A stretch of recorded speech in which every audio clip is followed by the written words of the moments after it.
Welcome to Impact Wrestling, a few days before Turning Point, the Impact Plus themed show. Now, I gotta be honest here. Unfortunately, this will not be a complete Impact Wrestling review. Unfortunately, I forgot what time it was, and by the time I started watching Impact, it was already 8:30. Roughly about 8:30, 8:31. I totally forgot. I was working on something, and I forgot what time it was.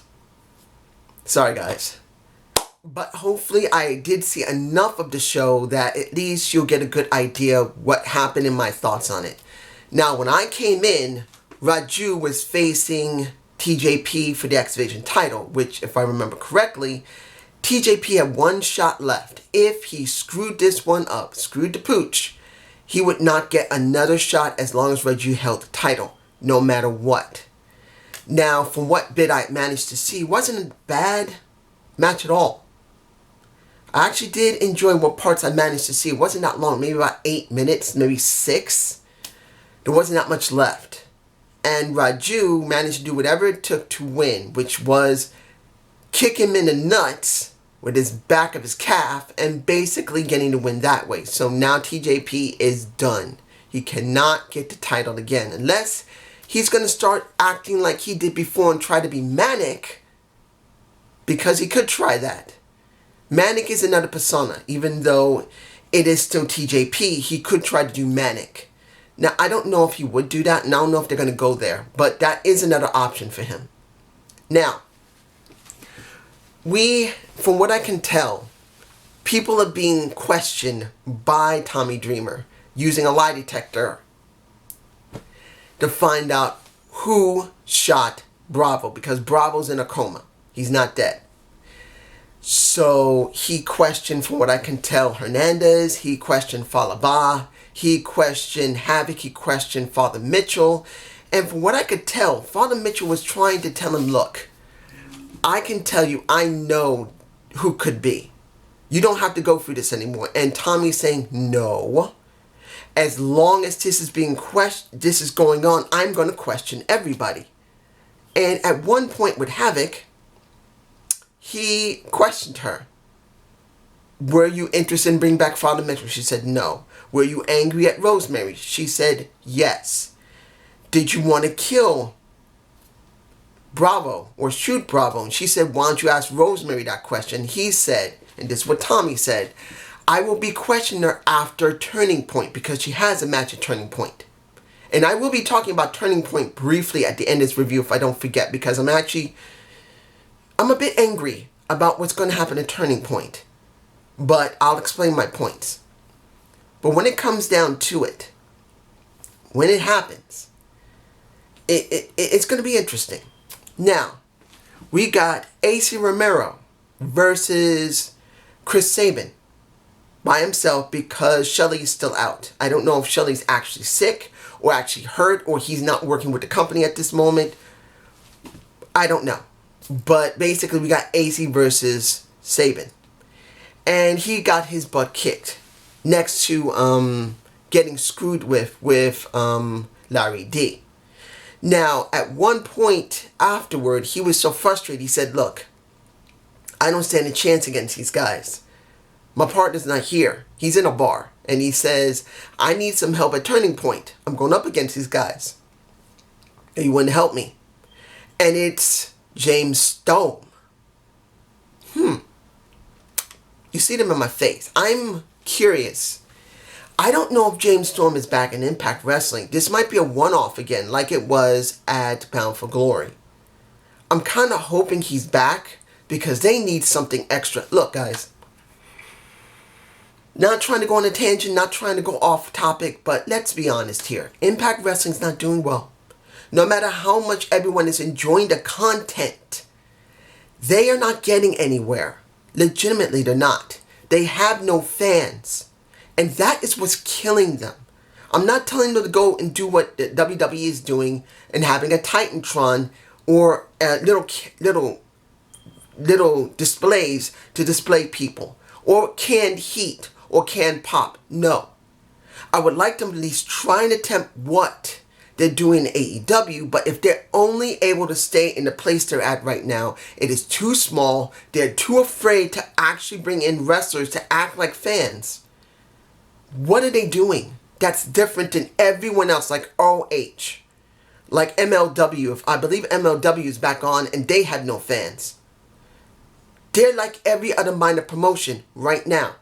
No fans, commentary only, and let's be honest, they're not willing to change out Josh Matthews and Madison Rayne, which I wish they would because they're very boring. I'm sorry. I'd rather see Madison Rayne, Josh Matthews in a story angle right now at this point than actually hear them on commentary because they're so flat. They've been doing this for quite a while and they're flat. It would have been better if Don Callis came back and they managed to bring back the Pope D'Angelo De Niro, because at least then you would get something better. The Pope is way more charismatic than both those two put together, and Don Callis would be doing something as well more better than those two. And understand, I don't hate them.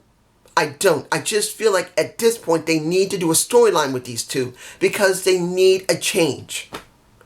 But as far as I can tell, they need more. They need it. And if James Storm is coming back, hopefully, permanently, at least under contract, at least they'll give us something better. Unless this is another one-off. Now, the Rascals supposedly... Wait a minute. I have to admit, with Dez, he had a point saying, wait a minute, we're living in a damn treehouse. If it was Dez or was it Trey, he said, wait, we got this paper outside saying that we're being evicted. They thought it means they're going to be eliminated. But they're in a treehouse. How are they supposed to pay rent in a tree? 2 years they've been living in the tree, and now they're supposed to be finally removed from the tree, and that means they have to leave Impact Wrestling. Guys, I gotta say this. If you guys like the Rascals, more power to you. But let's be honest. The only thing that's been done that has been semi-interesting is Trey being a singles competitor and going up against Ace Austin. That's it. When it comes to Wentz, when it came to Dez, when it came to Trey as a group, they have done nothing. Yes, they've gone up against LAX, the North, Reno Scum. They went up against the Motor City Machine Guns.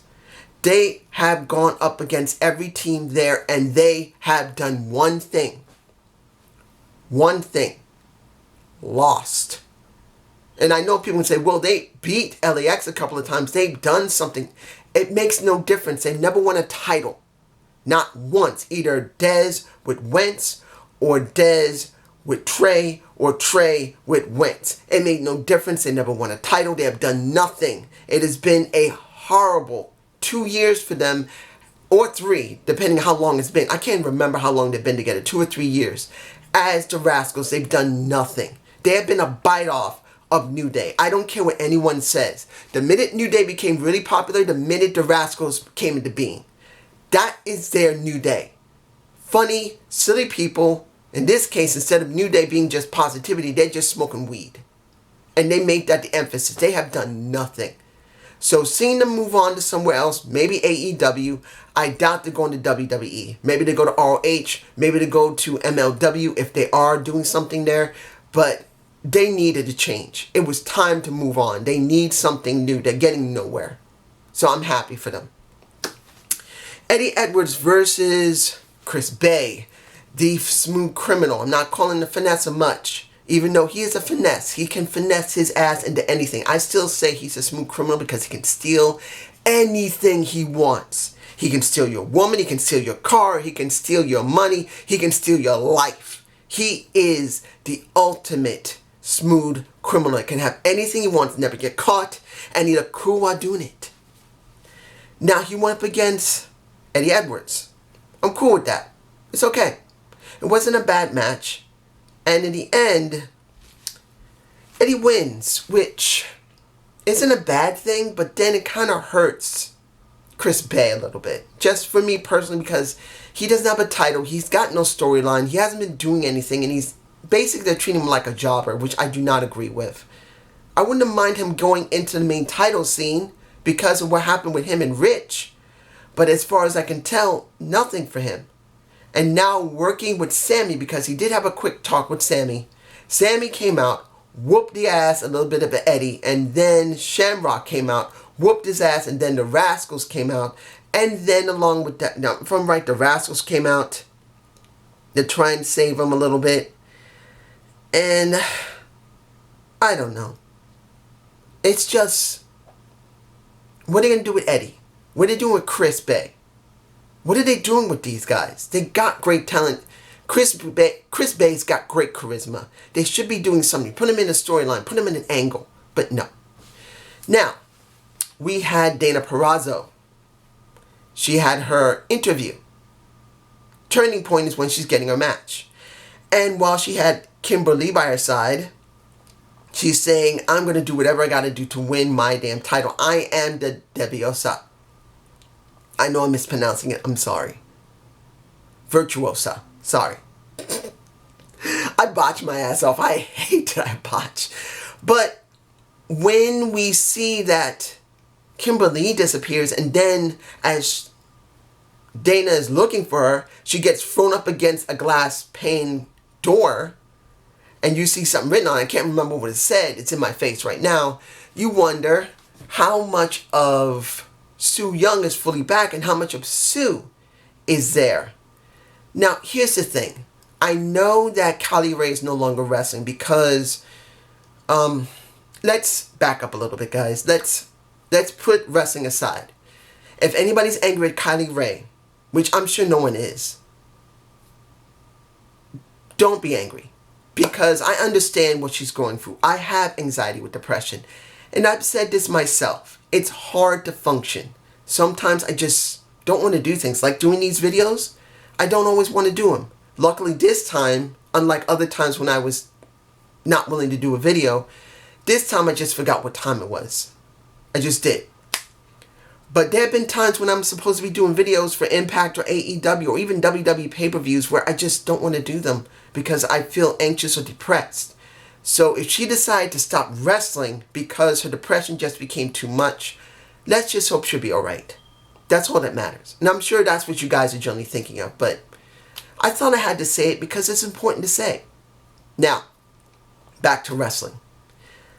We wonder what they're going to do with Susie now that Kylie Rae is not there, because she's now gone. Will Su Yung only stay as Su Yung, or will she go back to Susie eventually? That's going to be a question. Now, Reno Scum versus Falaba and Crazy Steve. And I can understand the reason why they went to Crazy Steve, because that's kind of telegraphing what happened to TJP, because he's now done. The question is going to be, is there going to be a story arc with him because he now lost? As I said in the beginning of this review, would he go to become Manic now? Because as TJP, he's done. But Manic could be considered another person. So it's a possibility the reason Falaba is not with TJP is because he's going to be still dealing with Raju, and now he may become Manic. I don't know. But Reno Scum versus Falaba and Crazy Steve just didn't feel like a very good combination to me. Doesn't mean they didn't have any kind of chemistry, but still. I don't know. And then Reno Scum wins, which is understandable. They're a stronger team. But you wonder, they're throwing teams together now. Is that going to be a permanent thing with those two? I hope not, because I don't know if Falaba is going to work that well with Crazy Steve. Doesn't mean they couldn't. I just don't see it right now because it's the first time I'm seeing it. Willie is getting checked because the last time he got hurt, his larynx got screwed over. Then you got a Moose attack him again. Now they have a match at Turning Point. And I'm wondering how far is the Hitman Moose is going to be. Because Moose is acting like, kind of like low-key being Hitman. So you got Moose acting like low-key, who low-key was acting like Hitman from the video game. So you wonder how far they're going to go with Moose in this persona. I'm hoping it's going to be something interesting. I'm hoping. As it stands, I'm not sure. Finally, Josh Alexander versus Carl Anderson. Now, this is supposed to lead up into their match at Turning Point. It wasn't the fact the match was bad. Wasn't. I think the main thing is that I'm really not that interested. Because honestly, the Good Brothers should have already won. Seeing that, and I still don't know if Ethan Page, because Ethan Page DQ'd the match because he got frustrated, is he still working with Impact? Did he re-sign his contract, or is he just doing a show-by-show basis? Because they can do that. They'll pay him for being there at each show they record. So I still don't know if he's still working for them under full contract, or if he's just doing this show by show. Or if this is just several episodes ahead of him already leaving. And Turning Point is the final time we're going to see Ethan Page again. And then we're just going to have Josh Alexander by himself. I just don't know. But to be honest, the Good Brothers should have already had the titles. Let's be honest here. They should have. This is what I'm believing. Because of the way they built them, they should have already had it. So seeing this kind of makes me feel like it's going to be telegraphed at Turning Point. Turning Point may be where Carl and Luke are going to get their titles. Then there was a fight between the two, and that's how they ended the show. Now here's the thing, guys. Was this a bad show? It didn't look too bad. Unfortunately, I didn't see the first 30 minutes of it. But knowing at Turning Point, you're going to have Rick Swann, the champion, versus, and I kid you not, Sami Callihan. I don't think I got an image of it. But you got Sami Callihan going up against Rick Swann, where instead of building a really good story of Rich, who should still be considering Sami as family, and Sami coming to him and using Ken Shamrock to leverage himself into this position. They're just throwing it out there without any damn care. And still, when it came to Moose, I thought this was going to be about Moose versus Rich. Because Moose is saying, you're not the real champion. I am. Why? I don't understand what Impact is doing here.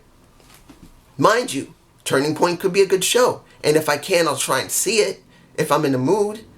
But when it comes down to it, I don't agree with this. This is the most dumbest thing you could do.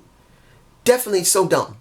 Definitely for Rich and Sami Callihan, where you can really build a real story. But you have him dealing with Eddie. And then just do a throwaway match on a Impact Plus show. But this is just me. Have a good day. Have a good night. Peace.